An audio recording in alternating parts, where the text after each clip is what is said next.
I'm joined by George and Tom from Lemon Lounge, one of the legendary stages here at We Out Here. You've been here every year, that's right? That's right. It seems like I picked a perfect day to wear the right kind of shirt for this, right? That's and perfect. you've got the branding on the back. Let's give it a see. Okay. Available now to buy, £20 at the Lemon Lounge. For those that don't know Lemon Lounge, tell us a little bit about what it is, the concept of it. It's it's basically mainly a big tent. Well, actually not a huge tent, a 10-meter tent with a big sound system in it and DJs play. And we also have some workshops that go on as well. So it's like, yeah, music, DJs, workshops, and just like having a nice time with some nice people. And where did the lemon concept come from? I mean, it was just a random name, really.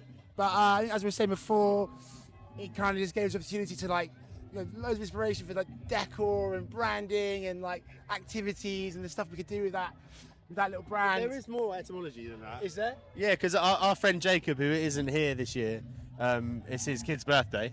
Happy birthday. He liked the phrase "getting lemon," which is like if you're getting lemon, it means you're getting a bit rowdy or you're getting a bit angry. And then he used to like lemon puns, like Temple of Tang. We have like a backstage, it's called the Temple of Tang, and then it basically just came from there. We just like lemon themed stuff. But that's the thing, it started as a concept. So it's not necessarily who you book, it's the idea about this lounge that you go and you experience sound system, you experience good music, and you also experience kind of fun vibes. Just, you don't take yourselves too seriously, which I think is really refreshing. I mean, I think there's a lot of dance music that takes itself way too seriously. And you've consciously chosen not to make the stage bigger. You've always kept it quite small and you like it a little bit packed and intimate, right? Yeah, well, yeah, we do. They did actually, every year, the guys at Joe that does the, he's one of the directors. He's like, yeah, sweet, get you a bigger tent. And it comes around to like a month before and he's like, yeah, I couldn't afford the bigger tent, bring your tent. But also now it's just like, fuck it.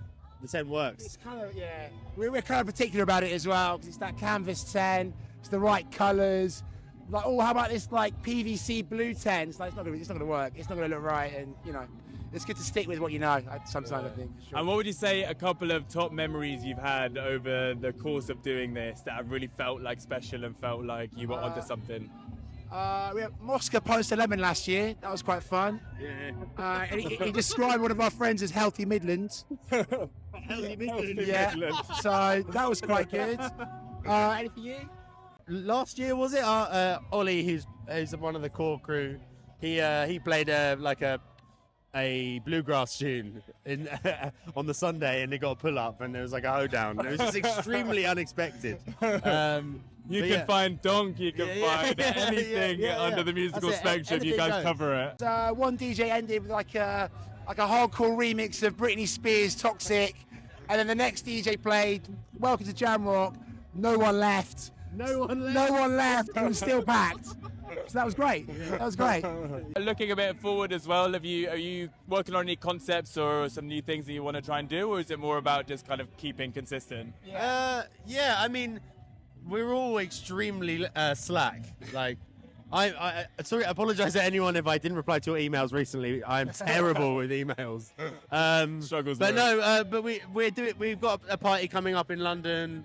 A couple. There's one. We did a party in the Albany in Deptford recently. We're going to do another party there, I think. Amazing venue. They've been doing like since the 80s.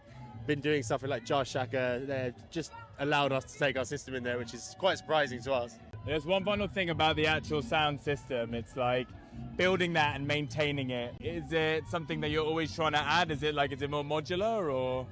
Yeah, it is. We built the subs in lockdown because we had a glut of time. And then we built the mid speakers about 2 years ago. We were just like, we're just constantly listening and being like, can we check? We're going to change the high frequency speakers. Still working on some designs. Like, I'm trying to get some speakers off my cousin.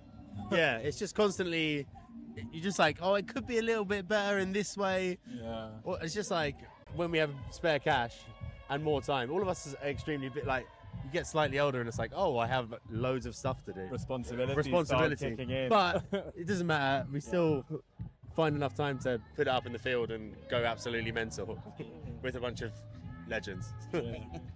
Well, Tom and George, thank you so much for joining me. It's been great to speak to you. And I think we're going to head into Lemon Lounge now. Probably not leave all night.